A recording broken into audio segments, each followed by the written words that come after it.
Olá pessoal, bem-vindo aqui ao nosso comentário sobre o juramento de Hipócrates.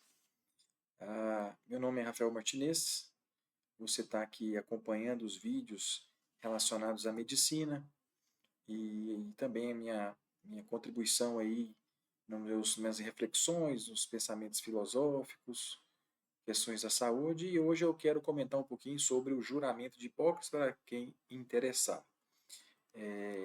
Vocês vão ver isso direto aqui nesse canal, tanto a parte de medicina, quanto algumas reflexões, alguns resumos de livro que a gente vai conversar um pouquinho. Então, sem mais, vamos começar, né? Então, o juramento de Hipócrates, todo mundo precisa entender que a gente tem que fazer um levantamento histórico. O contexto histórico é o quê? Nascido, então, Hipócrates, nascido por volta de 1460 a.C., lá na ilha de Kos, na Grécia, hoje é a atual Turquia, falecido também ali em Tessália, uma daquelas ilhas ali, na região da Grécia. O ofício de Hipócrates era médico, mas o ofício de medicina na época de Hipócrates era você entender que existia os Asclepíades, ou os descendentes de Asclépio, que vocês vão ver daqui a pouco, que é o deus grego da medicina, e esses passavam de geração em geração a medicina. Os filhos, os filhos, os filhos. Mas tinham outros que começaram a ter interesse pela arte da medicina, que não eram Asclepíades. Então, para esses, eles tinham que ser aceitos para conhecer os preceitos da medicina, atuar, praticar e aprender. E para estes, então, Hipócrates bolou esse juramento, para que ele conseguisse, então, normatizar na ideia de quem estava começando a aprender medicina, o que era medicina e qual seria o resultado da boa prática médica. Então, o juramento era aplicado aos que decidiam pela medicina. Mas acabou que depois de um certo tempo todo mundo começou a fazer esse julgamento, esse juramento também. Então, olha só, isso aqui é o mapa ali da região ali do Mediterrâneo, onde tem a Itália, a Grécia, e aí onde está esse quadradinho, a gente vai perceber aqui, ó, que a ilha de Kos é esse símbolozinho aqui, o pi, né? Aqui a ilha de Kos é onde tudo o Hipócrates fazia ali de seu crescimento e acabava que fazia a parte da medicina. Então vamos fazer como é que é estruturado esse juramento de Hipócrates. Ele tem três estruturas, né? Ele tem o início, então é para quem se jura, o compromisso, o que se jura, e o fim, que é o resultado dessa do juramento em si, né?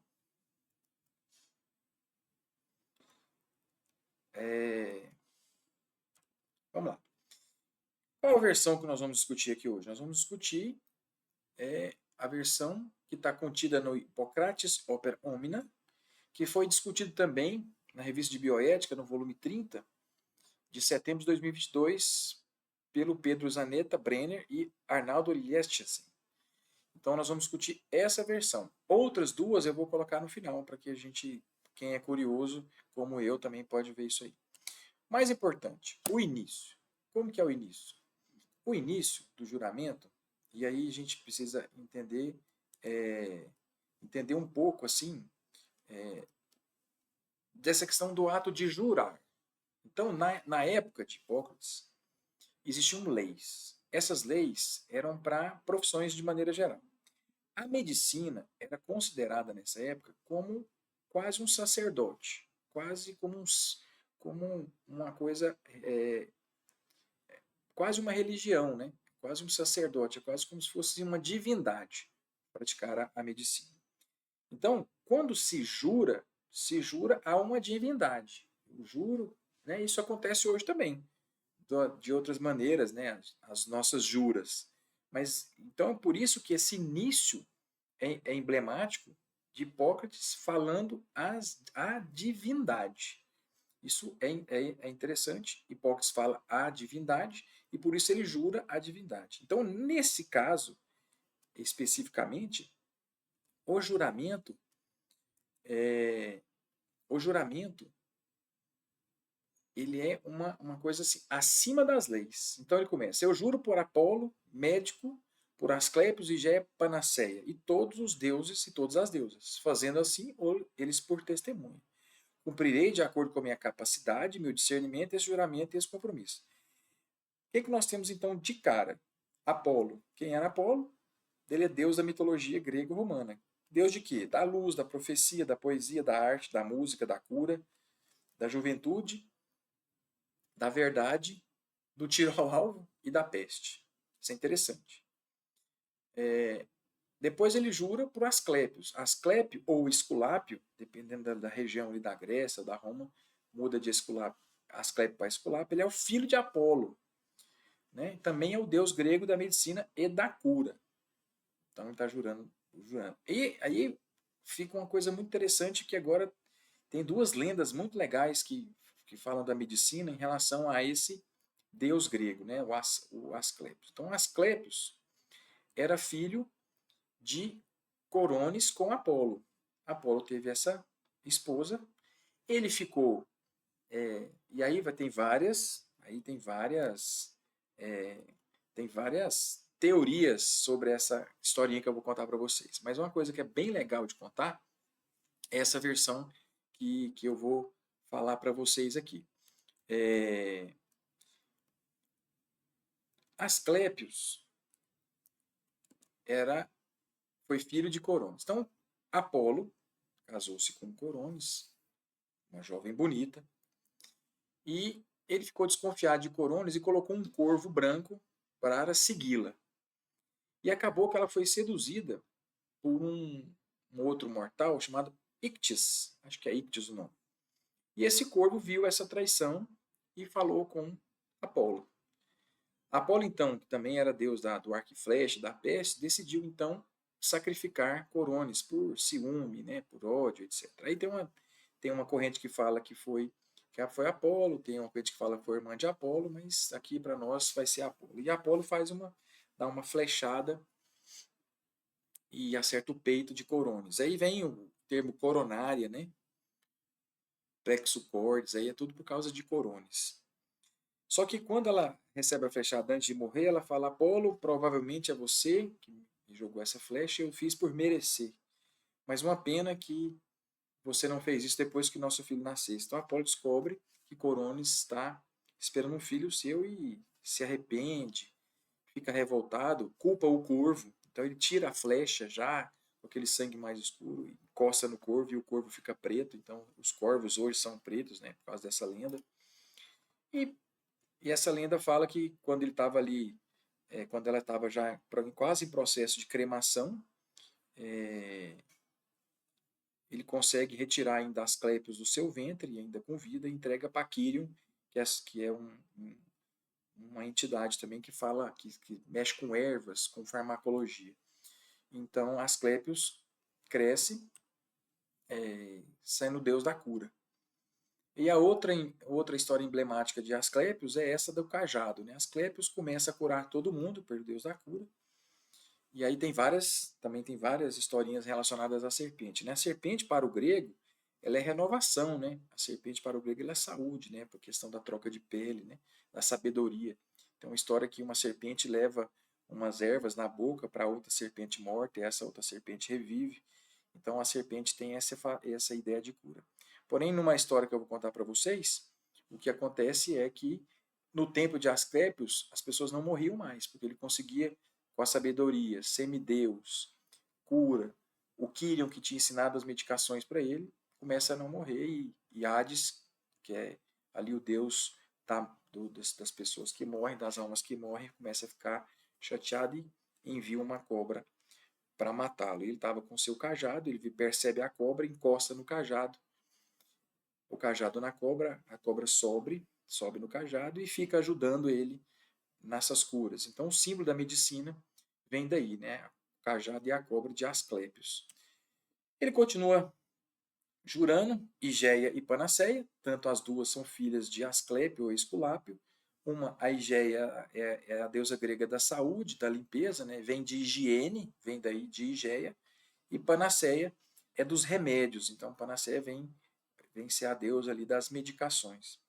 Então, olha só, ele primeiro faz o juramento aos deuses todos relacionados à saúde, mas depois ele fala, de acordo com a minha capacidade e meu discernimento. Então, aí ele pratica e estimula que o médico tenha bastante conhecimento, porque quanto mais conhecimento, mais capacidade de fazer seu trabalho.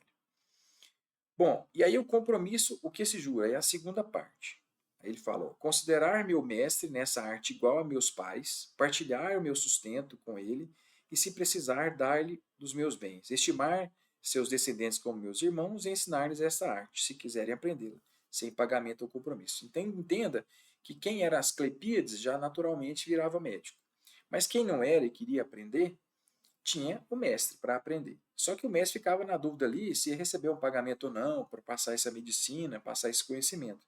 Então ele juntava isso no juramento, falando, olha, é muito importante você entender que a medicina é uma arte muito importante, mas que você precisa honrar os seus compromissos. Então, ao mestre que te ensina é como se fosse um pai adotivo, porque ele passava muito tempo aprendendo medicina com o mestre, praticamente morava junto ali para aprender toda a arte da medicina. E partilhar os bens demandava essa garantia lá no juramento que existia uma remuneração para isso. Compartilhar os preceitos, as instruções orais e todos os demais ensinamentos com os filhos, mestres, também os aprendizes, que se comprometam a jurarem essa lei médica, mas com nenhum outro. Isso é importantíssimo para ensinar a medicina para os filhos, para o filho do mestre, e principalmente eu acho emblemática essa frase, não ensinar a medicina a nenhum outro, garantindo a exclusividade da medicina para médicos. Isso é emblemático porque é uma coisa bem atual, né? A medicina hoje tem que ser ensinada para médicos. E as redes sociais têm, às vezes, mostrado para a gente ao contrário. Continuando, então. O que se jura? Aí já começam os princípios éticos, morais e doutrinários desse juramento. Prescreverei diretas em benefício dos doentes, de acordo com a minha capacidade, meu discernimento. Já falou lá atrás, tem que se preparar. Trabalharei contra o prejuízo e a injustiça. Então, a medicina é dividida basicamente em três grandes áreas: a farmacologia, a cirurgia e a dieta. E a dieta era uma das mais importantes. A arte médica nessa época era muito vinculada à alimentação. Então, por isso é tão destaque aí no juramento, que prescreve as dietas constante no seu aprendizado. E o benefício do paciente passa a ser um norteador do juramento. Algumas correntes, quando vai discutir o juramento de Hipócrates, fala que isso é uma crítica, que o juramento é muito paternalista. O médico detém a verdade e faz tudo para o paciente sem que o paciente tenha conhecimento ou aceitação. Isso é uma crítica, falado que o juramento é muito paternalista. Mas isso vem agora, recente, da questão da autonomia do paciente. Vamos continuar. Então, não darei droga fatal a ninguém, se solicitado, nem encaminharei conselho para esse fim. Tampouco um abortivo. Então, é um juramento que estimula a vida, né? Sem medicações fatais, sem estímulo ao suicídio, sem remédios abortivos. É o norteador do julgamento, é estimular a vida e não, de alguma forma, fazer isso. Porque isso era comum em algumas regiões da Grécia, esse incentivo ali a tirar a própria vida numa doença grave, numa doença incurável, né? Algumas pessoas tinham esses venenos que tomavam, então existia esse estímulo para alguns, mas para Hipócrates não. Ali ele para e barra e fala assim, não, a partir de agora a gente jura que não vai fazer isso. Continuando com os princípios éticos, ó, pura e devotadamente observarei minha vida e minha arte. Isso aí ele fala de uma autoavaliação médica, porque o médico precisa se autoavaliar, sua conduta, o que as pessoas vão pensar da medicina, o que as pessoas vão falar do médico, a conduta dele pessoal, tanto na profissão como fora dela. Isso é muito importante. E aí tem um período, uma frase aí que é difícil de explicar, porque não cortarei nem mesmo pacientes com pedras, mas darei aos homens que exercem essa prática. Então, isso é uma divergência. Alguns autores falam o seguinte, ó, que precisa, que não cortaria com pedras significa que não faria mais nenhuma cirurgia. Porém, era uma prática na época chamada litotomia vesical, de fazer um corte ali na pelvis para tirar pedras da bexiga. Então fica nessa dubiedade. Ou a castração. Então a gente não sabe se ele fala nessa parte que não vai castrar ninguém. Isso aí quem tem que fazer é outro. Se não vai fazer essa prática que levava muita gente a problemas sérios, inclusive à morte, que é essa litotomia vesical, ou qualquer cirurgia. O médico não faria cirurgia, deixando isso para os cirurgiões, ou os práticos de cirurgia. Mas é preservação aí do bem para os pacientes. Como era muito comum, ele cita no juramento. Continuando com os princípios éticos, morais e doutrinários, em qualquer casa que entrar, eu vou entrar para benefício dos pacientes, abstendo-me de toda injustiça. Então, ele não praticaria nenhuma injustiça nos lares e nem com os pacientes. Intencional, ação destrutiva. E relações amorosas com os corpos de homens e mulheres, livres ou escravos. Então, a recusa de você entrar na casa e ter algum vínculo sexual ou com seus pacientes. E essa injustiça, o médico tem que ser preparado para não causar nenhum tipo de injustiça. Aquilo que aí, como que termina, né? Como que termina? Como que caminha para terminar? Ele falou, olha, já teve bastante benefício, agora ele fala assim, aquilo que eu vir a escutar durante o tratamento ou mesmo fora dele, a respeito das vidas das pessoas, de modo nenhum divulgarei, me calarei, considerando serem sigilosas. Então ele começa aí o princípio do sigilo, né? O princípio de benefício ao paciente, da sua privacidade, que o paciente podia confiar no médico, que as informações passadas ao médico não seriam repassadas a ninguém. Isso ajuda tanto no diagnóstico quanto ajuda a formular hipóteses, né, para algum tratamento. Então isso é importante. Ele vai encerrando. E o fim? Se você cumprir esse juramento, até o fim, sem quebrar, você vai colher o fruto da vida boa, obtendo fama entre os homens para sempre. Mas se transgredir ou descumprir, vai ser o oposto. Entenda que é fama. A fama nessa época significa uma medicina virtuosa. Você ia ter respeito à profissão, respeito das pessoas, você ia ser um médico respeitado, fazendo a medicina digna, justa, como arte. Então a fama é nesse sentido, não essa fama financeira, como às vezes alguns questionam essa parte. Mas é a fama no sentido de respeito a ele, respeito à medicina. Quanto mais respeito ao médico e à medicina, mais valorizada é a profissão. E se você não cumprir, vai ter o insucesso. Então eu coloquei aqui algumas imagens da internet, né, falando aí do juramento de Hipócrates. E outras versões só por uma curiosidade, vamos passar rápido sobre isso aí. O professor Alexandre Corrêa traduziu uma publicação de Balieri, de 1844. Basicamente, é o mesmo juramento,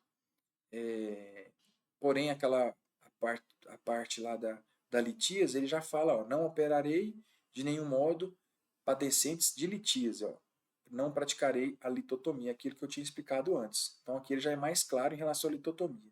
Naquilo que nós discutimos, não fica muito claro se é a litotomia, se é outro tipo de cirurgia, né? Também afasta de qualquer forma coisas de maleficência a qualquer natureza, corrupção e etc. Então essa tradução está aí para que você quiser dar um pause e dar uma lidinha, pode ler também. Uma outra versão é Bernardo de Oliveira no livro A Evolução da Medicina até o século XIX. Então, mais ou menos segue o mesmo preceito, a mesma tradução, alguma outra coisa ali em relação também à cirurgia, em relação a não causar nenhum mal.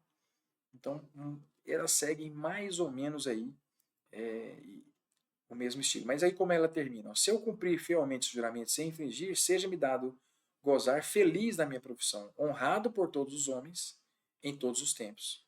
Mas se violar, o contrário. Então aqui ele já conclui como a gente achou que concluía aquela versão que a gente discutiu, né? Que é a fama no sentido de ser honrado, ser respeitado.